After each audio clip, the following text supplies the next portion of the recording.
Hello there everyone, this is Prop Master Mark from the Game Academy Workshop, and today we're going to be making a potion bottle complete with a little bit of potion liquid inside of it. I decided to make this one in honor of Professor Pip, who's not here right now because unfortunately I accidentally didn't heal his barbarian quickly enough last game, and he now is over making up a new character for our game. Luckily, I know he enjoys being a rogue, and that's what he's working on right now. So I decided I was going to make this for him as well as for me so that I can keep this sitting next to my character sheet so that when he starts to get low on hit points, I know just to grab the bottle, open it up, roll out the dice, and heal him for his damage. And you can go ahead and make this 4 dice. You can go ahead and have it just as something cool. You can put other items inside of it and design it any way you like.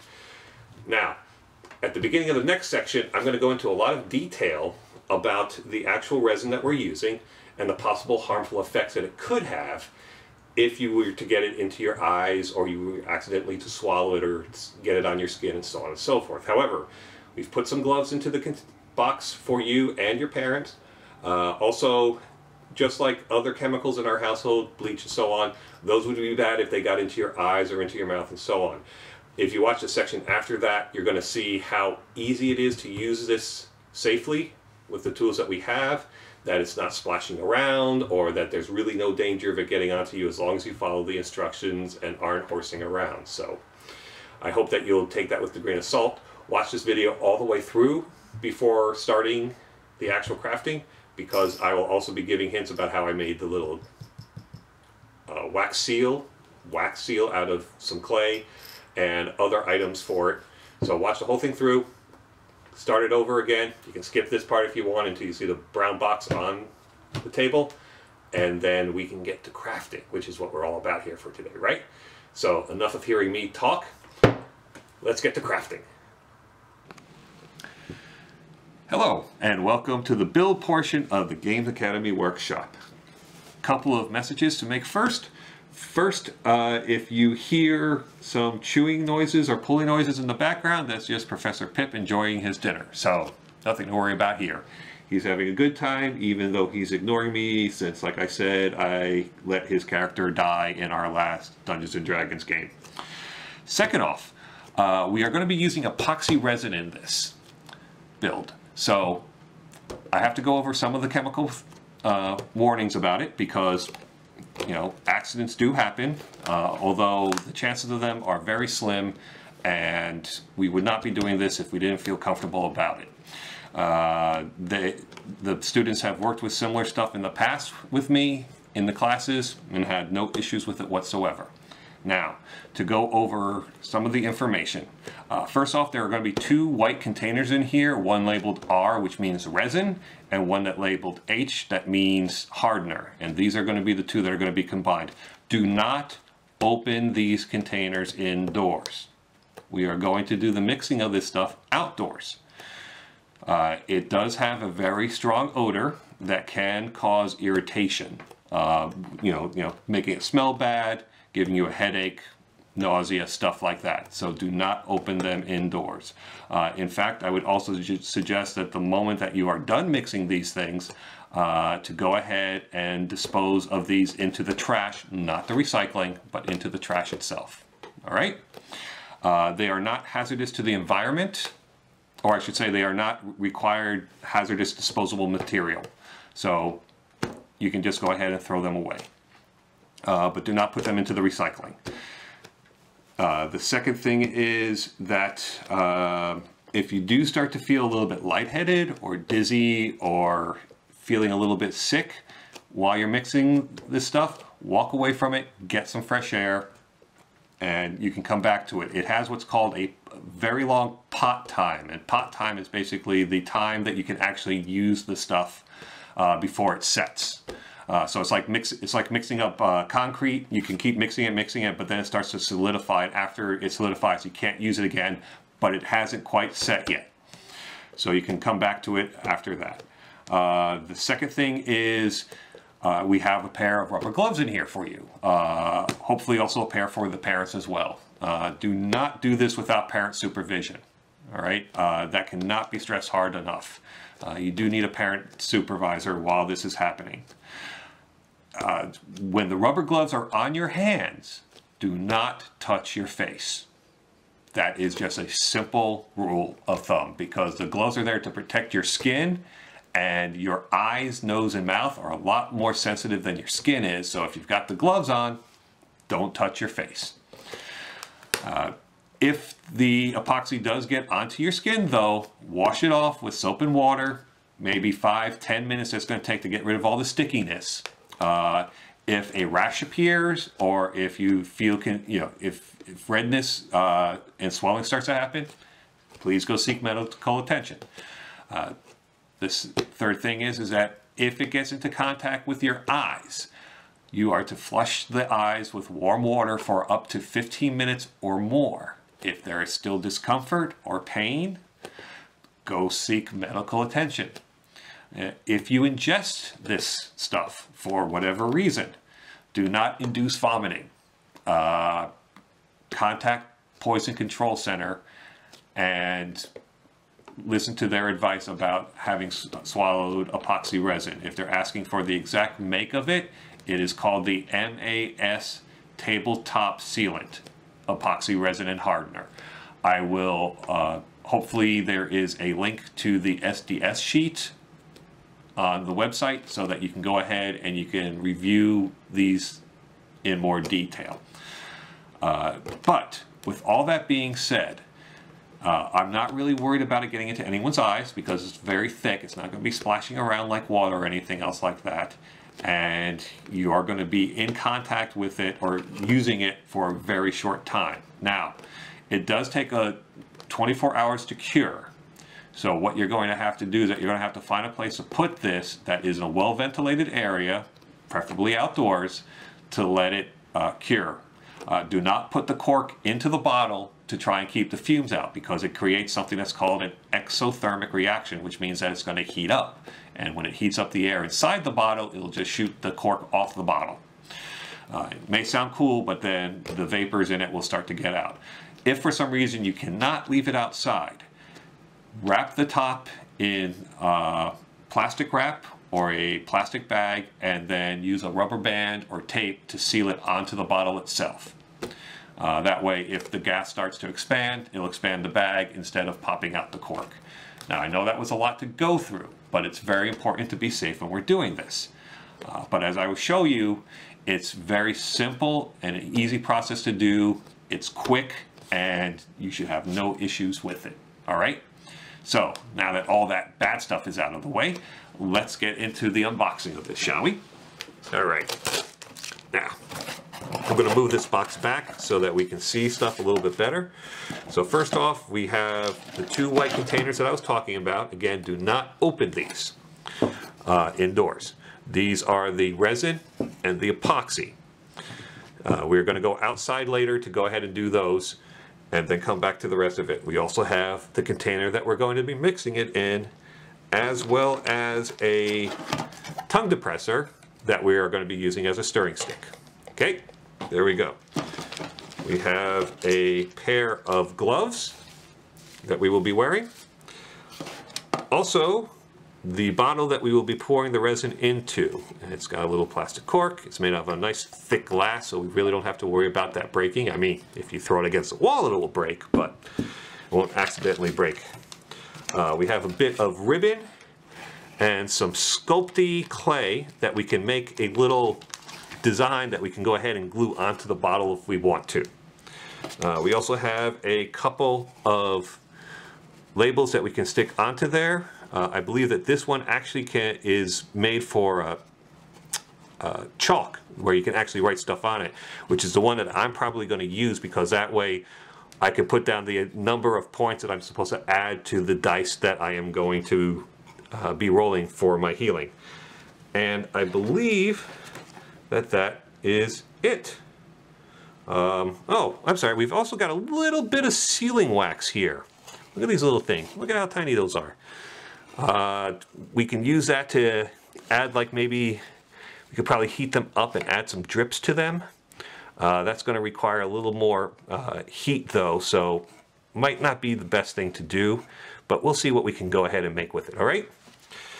So, with all that done, let's go ahead and head outside for the actual mixing of the resin, because I think that that is going to be the first thing that we're going to have to do, all right? So I'll see you outdoors. Okay everyone, as you can probably tell from the sounds, there's a lot of noise happening, so I'm outside. I'm going to get out my mixing cup, the measuring thing, I'm sorry, my tongue depressor, my 2 pieces of resin, and my gloves.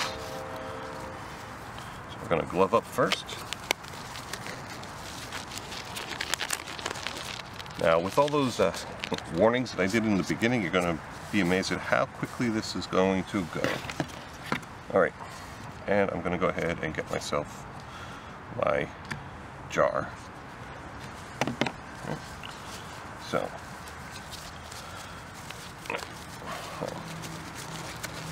it may seem like a lot to go over, but you always want to make sure you know what's going on. Alright, so we're going to have to measure this out, and the mixture of this is a 1-to-1 ratio, so one part of this to one part of this, which makes it pretty easy.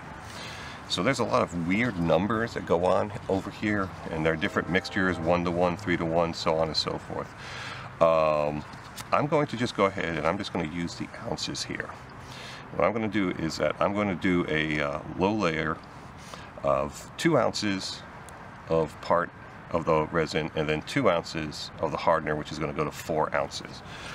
If you want to check beforehand, you can go ahead and take this and fill it up with water and pour it in, or you can fill this up as far as you would like the resin to go, and then pour it into here, and you can see what size it is closest to, and use that as well. Alright, so I'm going to go ahead and do that. Now, if for some reason you start to pour and you go a little bit over, don't really worry about it. You can always pour more in and go a little bit over the next number. And likewise, if the second thing that you do is like, you know, I got a perfect 2 ounces, but I like pour 4.5 ounces because I go a little much with the hardener, I'll just go ahead and I'll go back to the resin and pour another 1/2 ounce and go up to 5. So let's go ahead and do that now. I wish I could show you the numbers, but we're doing this in one shot and don't want to do a whole bunch of shaky shakes with it. So I'm going to go ahead and pour the resin in.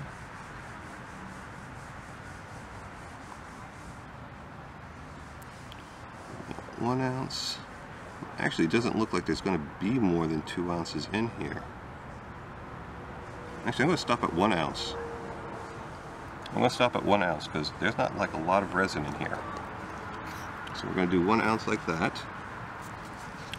And then with the hardener, we're going to go ahead and pour in another ounce. Now you can also use your stick if you want to add a little bit more, you know, help get more out. Okay, I actually went a little bit over the 2. So I'm going to put this aside. I'll just add a little more resin. Just a drop. Come on, you, just a drop. It doesn't have to be exact. It just means that the cure time will take a little bit longer, or it might run a little bit shorter, but you don't want to try to figure out a way to like make this cure really quickly, because then it could shatter the glass or other weird things can happen to this. So we now have that done. And now we're just going to give it a good stir. You're going to want to make sure you scrape the sides. So we're going to scrape the sides in here and go back and forth along the bottom. Get all that up and, you know, moving. And we're going to give this a good stir for like about 15 or 20 seconds. We've already added in the dye color. We're going to make it a nice yellow potion bottle. There we go. Stir it again, like that there. And then take this here and we just pour it in. I'm going to use the stick to help. You want to try your best not to cause it to hit the lip or anything like that. If you do wind up getting a little bit on the lip of it, or a little bit drips down the side, feel free to go ahead and just, you know, use like a tissue or cloth to wipe it off. Like I just dripped a little down here. I don't know if you see that. You know, it can happen. I think I'm going to just leave it at that. It doesn't have to be that much. You can also take this here and catch that and go up with it, clean it off that way. I'm going to use a corner of my drop cloth. It's always good to have a drop cloth around to deal with this. I'm just going to wipe that off. There we go. Alright. Now, let's see. It looks like I got a little bit on. Now we got a little bit on the. Now, if you tip it over, if you'll notice, got a little bit on the side here. That may roll down. It may not. That's okay. You know what? It's going to look kind of cool. Actually, I'm going to do that all around. I'm going to just do a little bit like this, make it look like I did it on purpose. There we go. There, yeah. I meant to do that. Sometimes you get a happy accident. There's a couple of drops right in, some heavy drops right in here that I don't like though. So I'm going to go in with my gloves. I'm just going to wipe that down like that. Now I have to be very careful because I've got that on there. But I'm just about done anyway. So now that that's going to happen, we're going to wait 24 hours. I'm going to actually wrap this in some plastic because I can't leave it outside to harden. But I'm going to wrap that in some plastic. Also, with the leftover stuff that I have, I'm going to go ahead and I'm just going to scrape it all in here. Because this is what I actually talked to people about how to dispose of this stuff. And this is what they informed me to do. So, in California. So I'm going to do that. I'm going to scrape it off with this. This is almost like a little bit of a, you know, I feel like I'm making a mud pie or something like that. So we've got drips like that all over it. I'm going to leave, go ahead and close this up. And just, actually I'm going to leave it open. That's what they said to do, right? Yeah, leave it open so that, although it's going to take some time, it will dry out. And then I'm going to go ahead and take whatever's left in here, put that in there like that. Now this is not being measured at all whatsoever, but we're putting the two chemicals together because right now the danger is this going into the water table. And we don't want that to happen. And now I'm just going to mix that up. Okay. Just like that there. And then I'm also going to put this right into our box, just like that. And we're going to be done with it. Now, when you take off the gloves, there's a cool way to do it, is that you grab the corner down here, pull it off that way, so that you're not actually touching it with your bare skin. Now, with still a little bit left on here, or you don't even need it, this hand is good. You'll just go ahead and grab a hold of that part there and pull it, you know, ball this up in your fist, make a fist with it. You pull that off like that, and as you pull it off, the other part gets stuck in there. That's going to go in the box as well, and this whole thing's going to get dumped into the garbage. All right. So we're done with that. I will see you back upstairs tomorrow when this dries. All right. We got ourselves a nice little potion bottle going here. This should be fun. See you soon. All right, and welcome back inside. It's been a day later, and as we can see, the resin has hardened nicely. I did notice that a large bubble formed underneath here, which is just fine. The resin may contract a little bit as it dries and cures, so don't worry about it. I went ahead and decorated this a bit. I used some super glue to attach this ribbon here, crossed around in front, and I made this little bunny face type of seal out of our Sculpey. So the way that I did that is that I just pulled off a piece from in here, made myself a little ball, squished it out into a nice size, and then I made the decorations. I just used this pencil, I was about to say pen, this pencil to make the decorations. You know, I sort of like went around the outside of it like this here, and I press it down to make that look, and then I went ahead and molded the ears and whiskers. I could show you how to do it, but you know, you guys are going to have fun building your own. And then what I did is that I went ahead and pressed it against the bottle as well to get that type of bottle shape to it. And then you have your parents bake this in the oven. And basically it's set at 275 degrees. And it's 15 minutes in the oven for every 1/4 inch of thickness that it has. Now you're not going to be getting much more than half an inch out of this. If you're doing more than that, it's going to be really wide out there. So it'll be taken care of. And I tried to use these little pieces of sealing wax that came in it. Usually requires a nice small little container that you heat over a flame and then you pour it. But either using like a safety pin needle, or I even just went ahead and pressed this into it really hard. And so the moment that this came out of the oven, without touching it, because it will be hot, I went ahead and I just started rubbing this all over it. And you can see that it sort of worked. Not really well, but it did. You could go ahead and you can just paint this instead. Just use regular paint to do it. And I also added my little sticker here at the bottom. I don't know if you can read that. It says greater 44 plus 4.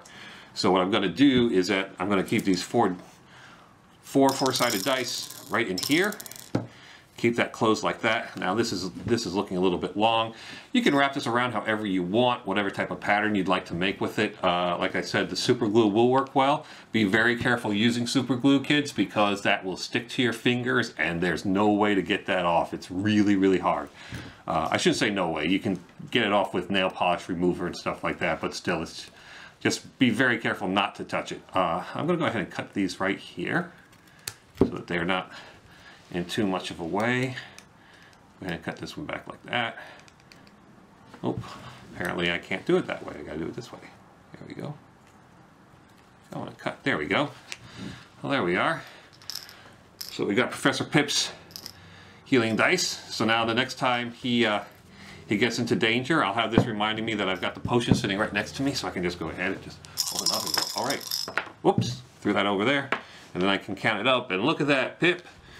You would have gotten yourself a total of, oh great, I can't do math now. 6, 7, 8. So it's 8 plus 4, so that would have been 12 points of healing that would have saved you. Yeah, he's still not talking to me. So anyway, I hope you enjoyed this. I hope you had a good time playing with the epoxy. You saw how very simple it was to do. And on behalf of Professor Pip, this is Prop Master Mark, and look forward to seeing you again at the Games Academy workshop. Until then, have fun crafting.